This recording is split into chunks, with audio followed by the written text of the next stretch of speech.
खुदा भगवान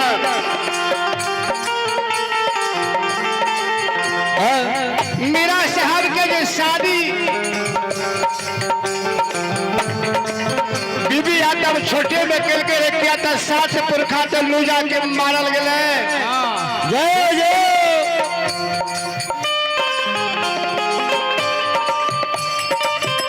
वही वंश में एक पिहुआ कन्हा पुत्र मीरा साहब रहे, शौक से रानी जौन से थोड़े सा जयपुर नगर मियाँ झमझम के बेटी से शादी भा गए है। जय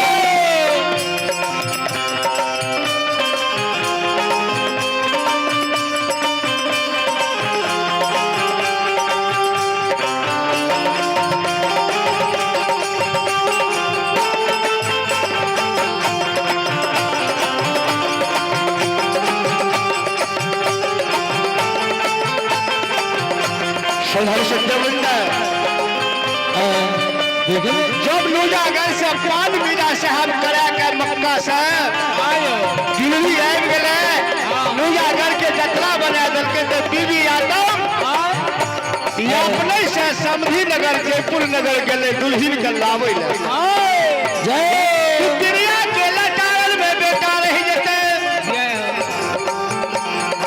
कना महाशय का चिट्ठी दल के चिट्ठी लाके जयपुर नगर माई के पास गए।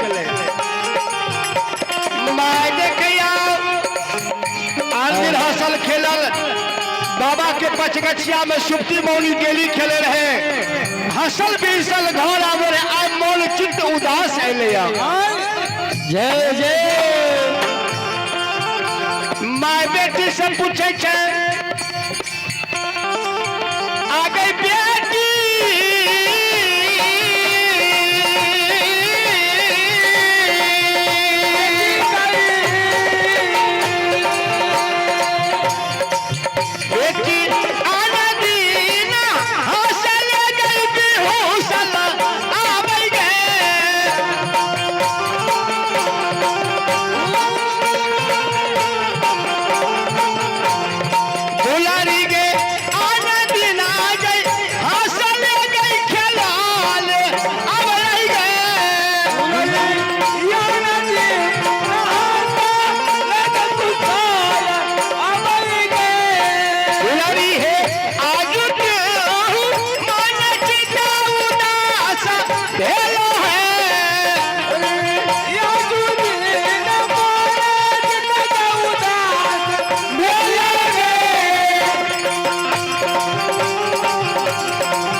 हमारे रमेश बाबू बिरगल साहब। जय जय अपने को समय भाग लिया, अब एक प्रयास करिए।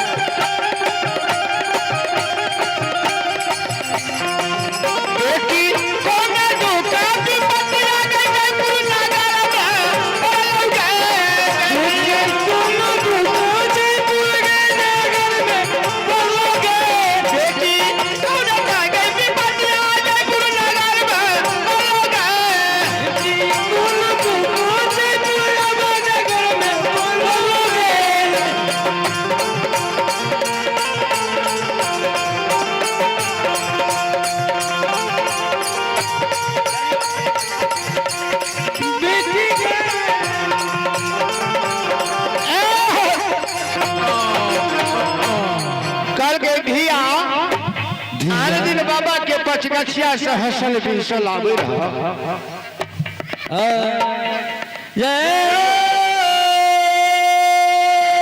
हमारे रमेश बाबू मुलगियार साहब जी अपने के समय था गए, अपने पंडाल में आवे के प्रयास करिए।